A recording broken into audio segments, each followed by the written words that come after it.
Tonight we're gonna read Magic Treehouse number 24. Earthquake in the Early Morning by Mary Pope Osborne. Oh no, the ground broke in half. It split. Chapter 1. Tweet, tweet! Jack sat up in bed. He stared out his window. The sky was dark gray. The sun would be rising soon. It's almost time, he whispered to himself. The day before, in the magic treehouse, Morgan's note had said, "Come back tomorrow in the early morning." Jack jumped out of bed. He put on his jeans and t-shirt. Then he grabbed his backpack and creeped out into the hall. Jack peeked into Annie's room. She wasn't there. He slipped downstairs and out the front door. Annie was sitting on the porch steps. Jack sat down beside her. "What are you doing?" he asked. "I was waiting for the birds to start singing," said Annie. "Then I was going to wake you up." Jack and Annie watched the sky go from dark gray to light gray. Then the birds began their song. "Tweet, tweet," said Annie. Without another word, Jack and Annie left their porch. They headed up their street to the Frog Creek Woods. It was cool beneath the trees. Jack and Annie hurried through the woods to the rope ladder. It hung from the tallest oak. At the top of the oak was a magic tree house. They climbed up into the tree house. It was barely light inside. Annie picked up the note lying on the floor. She held it up to the window and read aloud. "Dear Jack and Annie, Camelot is in trouble. To save the kingdom, please find these 4 special kinds of writing for my library. Something to follow, something to send, something to learn, something to lend. Thank you, Morgan." Jack took a deep breath. "Okay," he said. "We have our first special writing, a list from the Civil War. We have the second," said Annie, "a letter from the Revolutionary War. We have the third," said Jack, "a poem from a pioneer schoolhouse. Now we just need one more," said Annie. "I wonder why we have to find these special writings for Morgan's library," said Jack. "How are they going to save Camelot?" "I don't know," said Annie, "but let's get going so we can solve the mystery. Where's our research book?" They looked around the treehouse. Their Pennsylvania book, the book that always brought them home, was lying in the corner. Beside it was another book. Annie picked it up. "This is it," she said softly. She showed the book's cover to Jack. It said, "San Francisco, California, 1906. "California?" said Jack. "I've always wanted to go to California."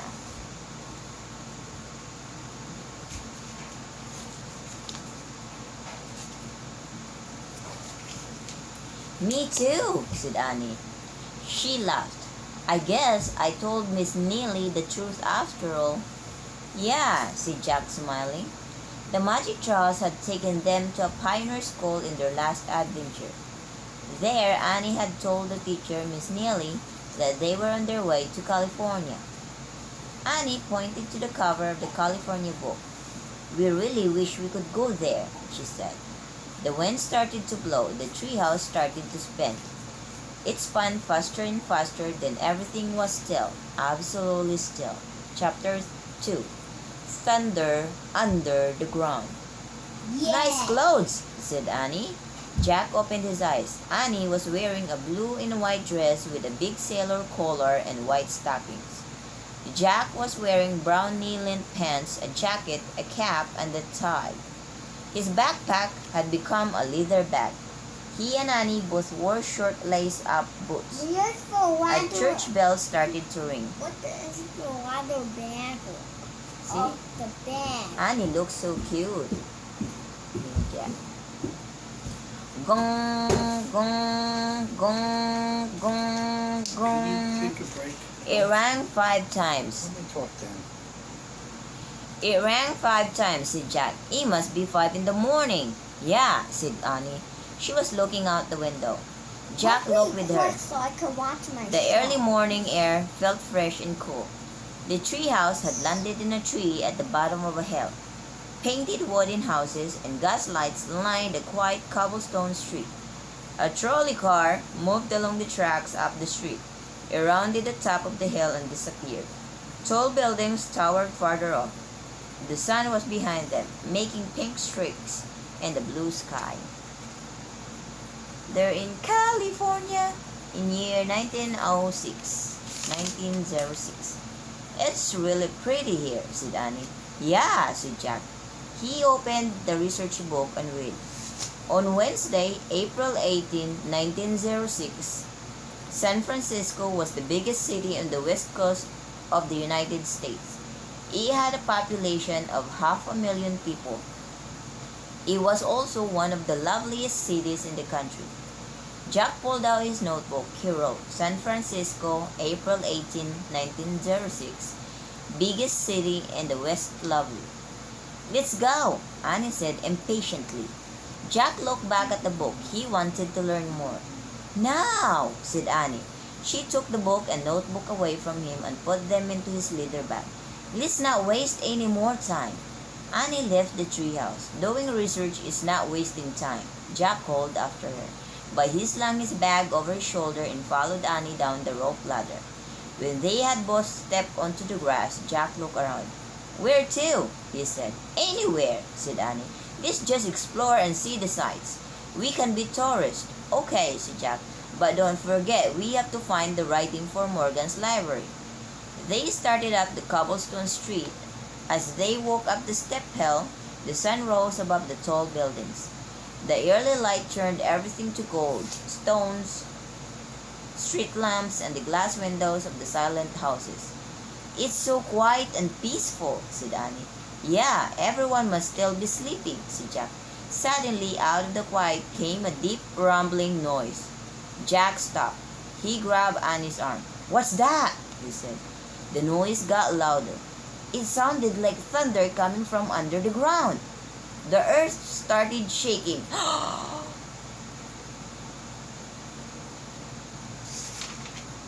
Church bells clanged wildly. The whole street began to move.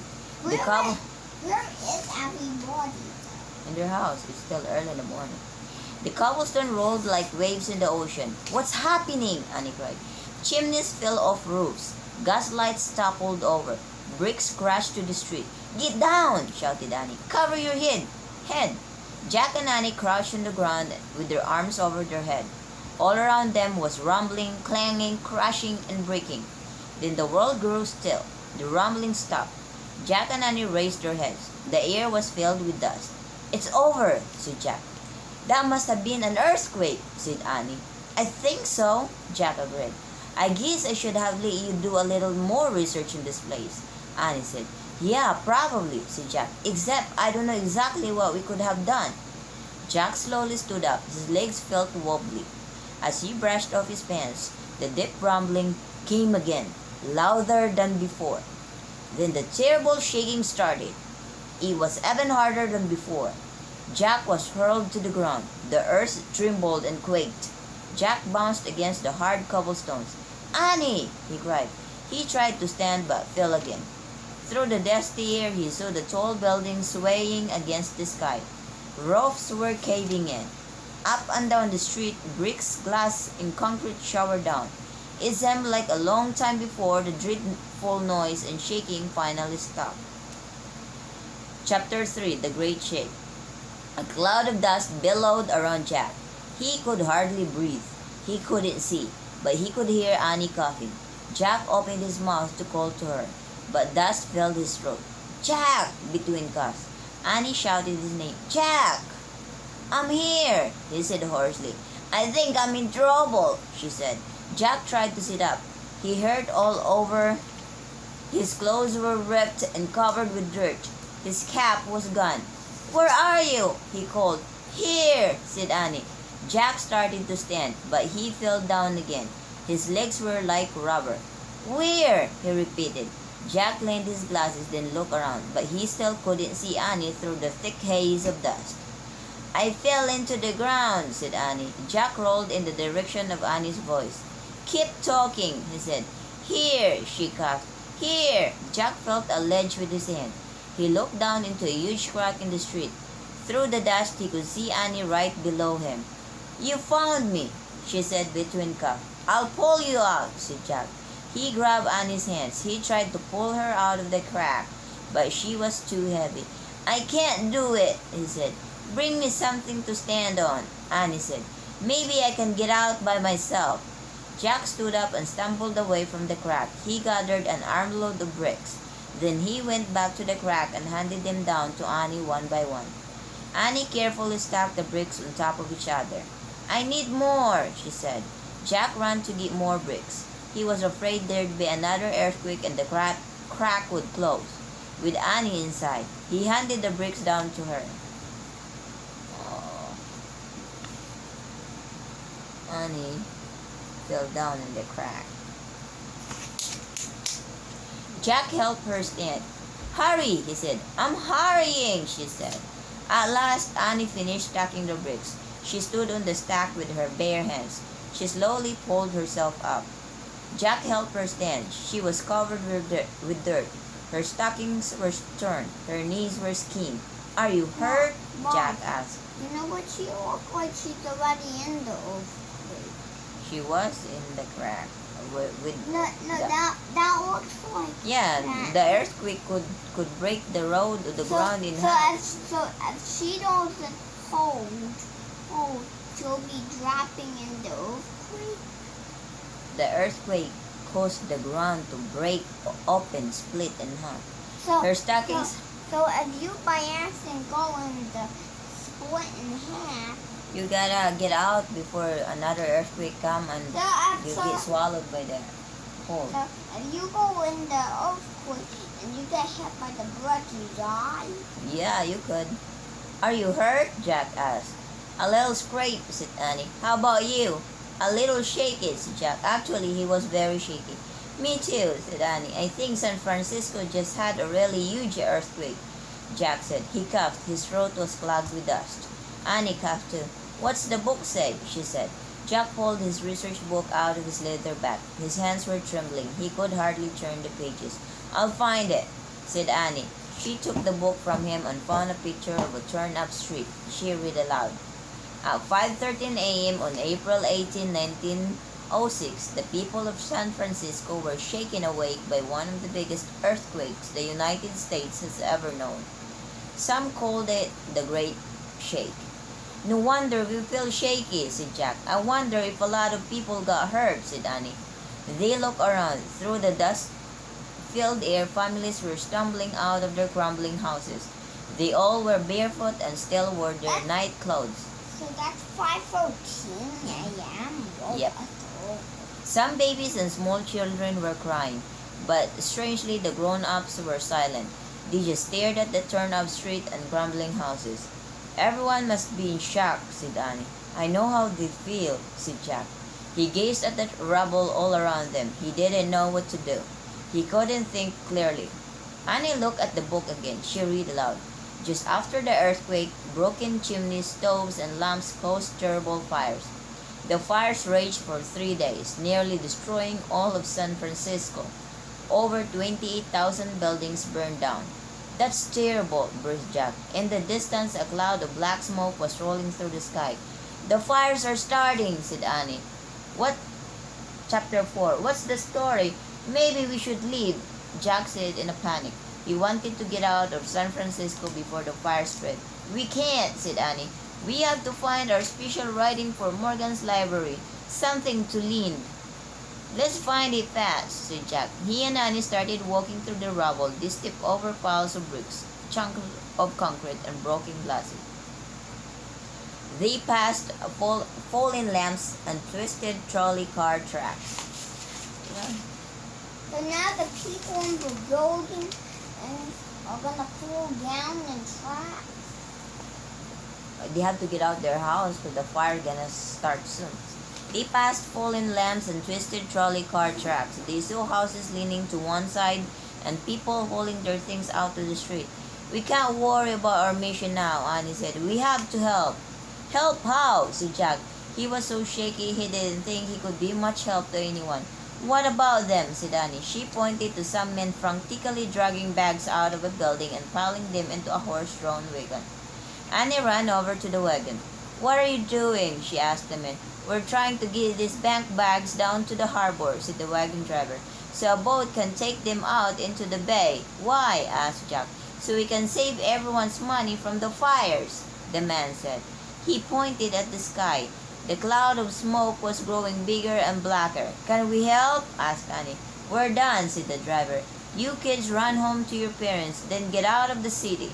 Jack wished he and Annie could ride with the driver down to the bay and be safe from the fires too. But he could see the wagon didn't have room for them. "Good luck," said Annie. "Don't forget what I told you," the driver said. Then he and his horses took off.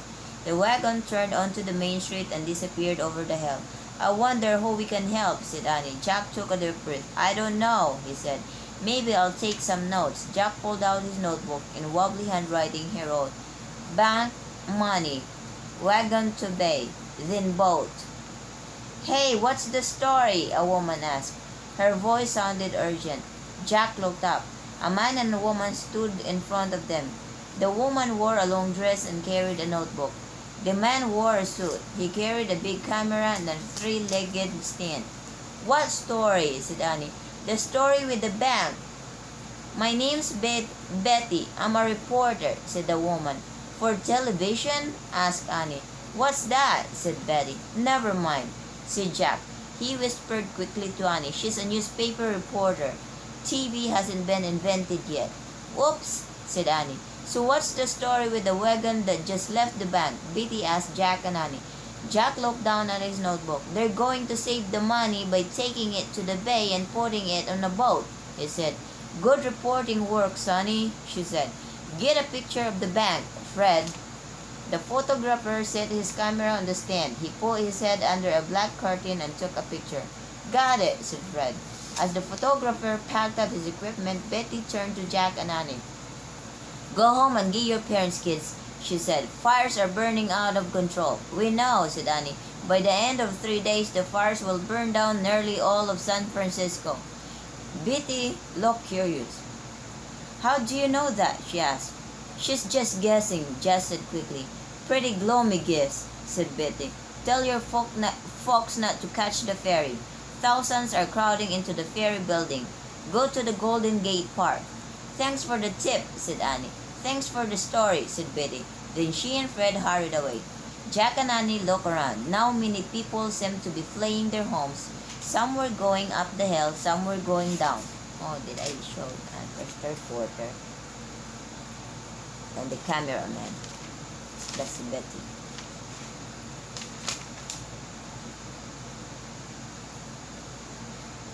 An old woman was pushing a wheelbarrow filled with pots and pans. A girl was carrying a suitcase and a cat. A boy was carrying a bird cage and a fishbowl. "They're all going in different directions," said Annie. "I wonder where Golden Gate Park is," said Jack. "Maybe we should go there. Let's see if there's a map in our book." Jack looked into the research book. He found a map of San Francisco. "Where are we now?" he said. As he looked for a street sign, he saw a man carrying an armload of books out of the beautiful building. The man put the books into the back of a horse-drawn wagon. "What's he doing?" asked Jack. "I bet he's saving those books," said Annie. "Saving books?" said Jack.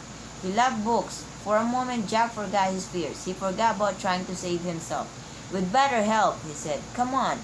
Chapter 5. "Stop! Stop!" Jack and Annie ran up the street to the book wagon.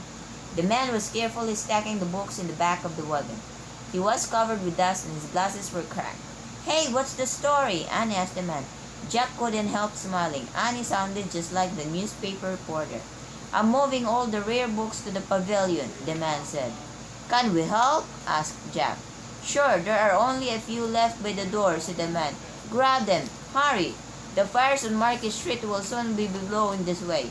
Jack and Annie ran into the building. Near the door were 2 small stacks of books. Jack and Annie each gathered out a stack. The books looked very old and fancy. Some even had sparkling gold on their covers. Wow, whispered Jack. He and Annie carried the books outside. Careful, please, said the man. All these books are treasures, ancient Bibles and hand-painted books. The man carefully took the books from Jack and Annie.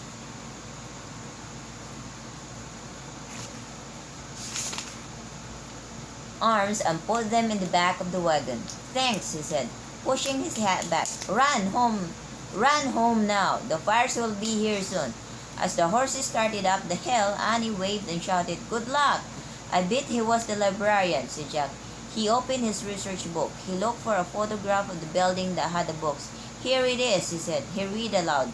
People tried to save special things, but they did not always succeed. Rare books from a library were moved to the pavilion building. When the pavilion building caught fire, all the books burned. The building that originally held them did not burn at all. Oh no, cried Jack. Stop! Stop! Clutching the research book, he ran after the wagon. Annie ran with him. Stop! Stop! They both yelled. They ran as fast as they could over the broken cobblestones and up the steep hill. Near the top, the driver finally heard them. He brought his wagon to a halt. You can't go to the pavilion, Jack cried. You have to take them back to the building where they were, said Annie. They won't burn there, said Jack, trying to catch his breath. The building you're taking them to is going to burn instead. The driver looked at Jack and Annie as if they were crazy. You kids need to worry about yourselves, not these books, he said. Go home to your parents. I'll take care of the library. Then the man snapped his reins and went over the hilltop. Come back, Jack cried. They watched helplessly as the wagon bumped down the street, over the rubble. Smoke billowed out from the bottom of the hill. I can't believe it, Jack said. He was close to tears. We tried, but we couldn't save them, said Annie. She touched Jack's shoulder gently. All those books, his voice trailed off. Hey, said Annie. Someone's crying over there, someone with two kids. Maybe we can help them. Chapter 6. Something to lend. A woman in a blue bathrobe was sitting on a crumbling stone wall. She was sobbing into her handkerchief. Two boys with dark hair sat next to the woman. The boys wore dusty, torn pajamas. They were both barefoot. The younger one was watching the older boy write on a rectangular piece of wood with a chunk of coal. Annie pulled Jack over to the family. Hi, I'm Annie, she said. The two boys looked up. I'm Peter, said the youngest. He's my brother, Andrew, and she's our Aunt Mary. He pointed to his brother, then to the woman as he spoke. Aunt Mary tried to smile through her tears. Forgive me, she said. I'm a bit shaken up. We are too, said Annie, sympathetically.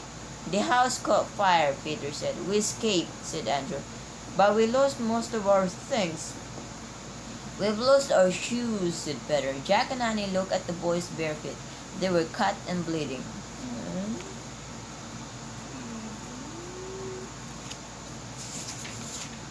Hey, my boots are just like boys' boots, Annie said. One of you can wear them. Take mine too, said Jack. He and Annie started unlacing their boots. We can't just take your boots, said Andrew. Then we'll lend them to you, said Jack. He and Annie handed their boots to the two boys. Thank you, said Aunt Mary. She started crying again. The two boys put their new boots on. Then Peter whispered something to Andrew. Andrew held out the piece of wood to Jack and Annie. Here's something we can lend you, he said. Jack and Annie read the poem the brothers had written on the piece of wood. There is no water and still less soap. We have no city but lots of hope. Thanks, said Annie. It's a great gift, said Jack. We needed some hope. It's the only thing we can lend you, said Andrew. Lend? said Annie. She looked at Jack. Oh wow, they just gave us the special writing, something to lend, Jack smiled. They could go home now. You should go to the Golden Gate Park. That's what a reporter told us. He said to the boys and their aunt. Is that where you're going? Asked Aunt Mary. She had stopped crying at last and looked stronger. We have to go home to our parents, said Annie. Will you be safe? Asked the aunt. Yes, once we're home, we'll be safe, said Jack. Thanks for lending us your boots, said Peter. You're good friends. You're good friends, said Annie. You've helped us more than you know, said Jack.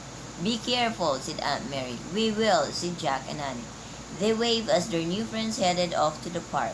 Jack sighed. Ready? He said. Yeah, said Annie. I guess we just go back the way we came. Jack looked down the street. Smoke billowed from the bottom of the hill. That might not be as easy as it sounds, he said. Chapter 7, Dynamite. We'd better be careful, said Annie. They stepped in their socked feet over the broken cobblestone, trying not to cut themselves. They headed down the hillside. On their way, they passed policemen carrying stretchers with injured people on them. They passed soldiers directing all those trying to escape the fires. One man was trying to push a piano down the street. Another man was wearing a bunch of hats, all piled on top of one another. A woman carried her 3 little dogs in a bag. Everyone's trying to save what's important to them, said Annie. Like the librarian, said Jack, and us were trying to save this sign. He clutched a piece of wood. When they were halfway down the hill, a soldier on a horse galloped in front of them. Get off the street! We're setting off dynamite! He shouted. Dynamite? said Jack. Yikes! said Annie. People started running in all directions. Jack and Annie looked around wildly for a safe place to go. Jack saw an alley. There! he said. They ran into the alley and crouched on the ground. Jack reached into his bag for their research book. He looked in the index for the word dynamite. He found it. Then he turned to the right page number and read. After the fire started, the mayor had an idea. He thought that if some buildings were destroyed, the sparks would not fly from one wooden roof to the next. He ordered some buildings to be blown up by dynamite. His plan did not work. The firestorm raged from building to building, from street to street. Firestorm, Jack thought. The word sounded terrible. Just as he put the book away, a huge blast of dynamite shook the ground. Dust and dirt flew everywhere, even down the alley. Jack clutched their sign with one hand. He covered his eyes with the other. Annie did the same. Another huge blast rocked the ground. Jack tasted grit in his mouth. He looked at Annie. She was caked with dust from head to toe. He looked down at himself. He was just as dirty as she was. Hey, would you look at those two? Someone said. Now that's a story. Jack looked up. Betty, the newspaper reporter, and Fred, the photographer, were standing in front of them. Even though they were also covered with dirt, Fred was setting up his camera and Betty was taking notes in her notebook. Hold up your sign, Sonny, said Betty. Too stunned to say anything, Jack held up the sign with a poem about hope. What if I take doing the same as Annie and Jack? They sat down because there was a big blast of dynamite. Jack held up the sign with a poem about hope. Fred took a picture. Another dynamite blast shook the ground. Come with us. We're headed for the park, said Betty. We can't. We're on our way home. To our parents, said Annie. Well, get going and be careful, said Betty. Let's bet it. Fred, the photographer, grabbed his camera equipment and the two of them rushed off. I don't think Betty and Fred recognized us, said Annie. I don't recognize us, said Jack. Another blast shook the ground. Come on, said Annie. Let's bet it. Jack and Annie jumped up. Jack put their sign in his bag. Then they started back down the hill. Chapter 8. Good luck, San Francisco. Jack and Annie ran over the cobblestone. Dynamite blast echoed behind them. They headed back down the hill. Flames shot across the roofs, traveling from one house to another. We're heading right into the firestorm, Jack shouted over the noise. We have to keep going, Annie shouted back. Before the treehouse catches fire, at the bottom of the hill, this thick smoke was rolling through the street. It made Jack's eyes burn. Where's the treehouse? He shouted. Here, said Annie. Jack followed her voice. She was holding on to the rope ladder. It's still here, Jack said with relief. Of course, the treehouse wouldn't leave without us, said Annie. Don't you? Go, go, said Jack. Annie started up the rope ladder. Jack followed. They climbed into the treehouse and looked out the window. All around buildings were going up in flames. Black smoke seemed to be smothering the city. Jack could scarcely breathe. His throat burned. His eyes were stinging. Annie grabbed her Pennsylvania book. She opened it to the picture of Frog Creek and pointed. I wish we could go there, she said. Good luck, San Francisco. Goodbye, San Francisco, said Jack. The wind started to blow. The treehouse started to spin. It spun faster and faster, then everything was still, absolutely still. Chapter 9. The Wonderful Room. The songs of early morning birds filled the woods. Jack opened his eyes and sighed. They were back in Frog Creek. He could breathe again. His eyes didn't sting anymore. He was wearing his own clothes, even his sneakers. I wonder what happened to everyone, Annie asked anxiously. Andrew, Peter, and their aunt, and Betty and Fred, and all the other people. Jack pulled out the research book. He turned to the last chapter. He read aloud. After the earthquake, fires were put out. People from all over the world sent help to San Francisco. The brave citizens of the city never gave up hope. Many even wore badges that said, "Let's rebuild at once." In less than 10 years, San Francisco was once again one of the loveliest cities in the United States. "Oh, good," breathed Annie. "Hey, do you have our sign?" Jack reached again into his pack. He pulled out the sign from Peter and Andrew. He placed it on the floor next to the list from the Civil War, the letter from the Revolutionary War, and the slate from the Pioneer Schoolhouse. "We have all 4 writings now," he said. "So what happens next?" said Annie. Suddenly there was a roar. A bright light flashed through the treehouse. Jack covered his face. When he peeked over the top of his fingers, he saw Morgan Le Fay. "Morgan!" Jack and Annie cried joyfully. They both hugged her. Morgan hugged them back. "We found the 4 special writings for your library," said Jack. Annie picked up the list and the letter. Jack picked up the slate and the sign. "Here they are," he said. They started to give everything to Morgan, but she held up her hand. "Do not give them to me," she said. "Someone else needs them more." Suddenly, a blinding light flashed from the treehouse again. There came a great roar, then silence. When Jack and Annie opened their eyes, they were no longer in the magic treehouse. They were standing in a huge shadowy room. The room smelled wonderful, like leather books and a wood-burning fire. Flames crackled in a huge stone hearth. Along the walls were rows and rows of tall bookcases filled with books. "Welcome to my library," Morgan said softly. "Wow," whispered Jack. "Someone here is waiting to meet you," said Morgan. "I told him that 2 special messengers would soon arrive." "Where is he?" asked Annie. Morgan pointed to a man dressed in a black blue in a corner of the library. He sat in a chair. His head was bowed. His hair was black, streaked with silver. "He looks tired," Annie whispered.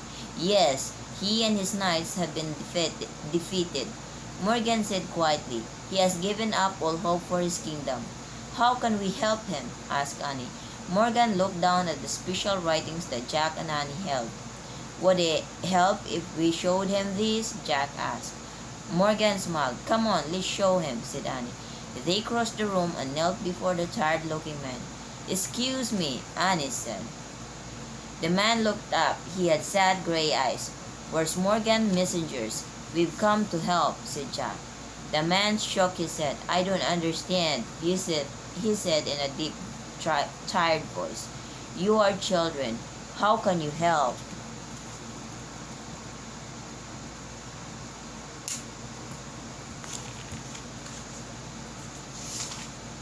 Sometimes children can help. Sometimes children can help a lot, said Annie. "Jack and I have helped a general and we help wounded soldiers. We help people caught in an earthquake and a twister," Jack added. The man straightened up a little. "That is brave," he said. "We want to share how we did it," said Annie. She held up the list from the Civil War. "This tells you how to help wounded people," she said. She held up the letter from the Revolutionary War. "And this tells you that even when things look their worst, you shouldn't give up," she said. Jack held up the slate from the Pioneer Schoolhouse. "This says if at first you don't succeed, try again," he said. Then Jack held up the piece of wood from the San Francisco earthquake. "And this says that when you've lost everything, you can still have hope," he said. The man studied the 4 special writings, then he looked at Jack and Annie with piercing gray eyes. "You were both very kind to find all these things and bring them to me," he said. "Are you magic?" "Oh no," said Annie. "Morgan is magic. We're just ordinary kids." The man smiled. He seemed sad and weary now. "And I am just an ordinary king," he said softly. I suppose if 2 ordinary kids can find courage and hope, then an ordinary king can find it too." The man slowly stood up. "I will go now and speak to my knights." he said. I will share the wisdom you have brought me. He wrapped his cape around him. He bowed to Jack and Annie. Thank you, he said. Then he strode bravely out of Morgan's library. Yes, thank you, said Morgan, walking over to Jack and Annie. You're welcome, they said. These are for your library, said Jack. He and Annie gave Morgan the 4 special writings. Morgan smiled. Their wisdom will help many readers who come here, she said. Great, said Annie. It's time for you to go home now, said Morgan. Jack looked around Morgan's library. He hated to leave. It was the most wonderful room he'd ever seen. Don't worry. You can come back, said Morgan, reading his mind. You must come back, for you both have helped save Camelot. Goodbye for now. Before Jack or Annie could speak, there was another blinding flash. Then they were home again in the treehouse in Frog Creek in the early morning. Chapter 10. The Mystery of Morgan's Library. I can't believe we took a trip to Morgan's library, said Annie. Jack smiled and nodded. It was incredible, wasn't it? said Annie. Yeah, said Jack.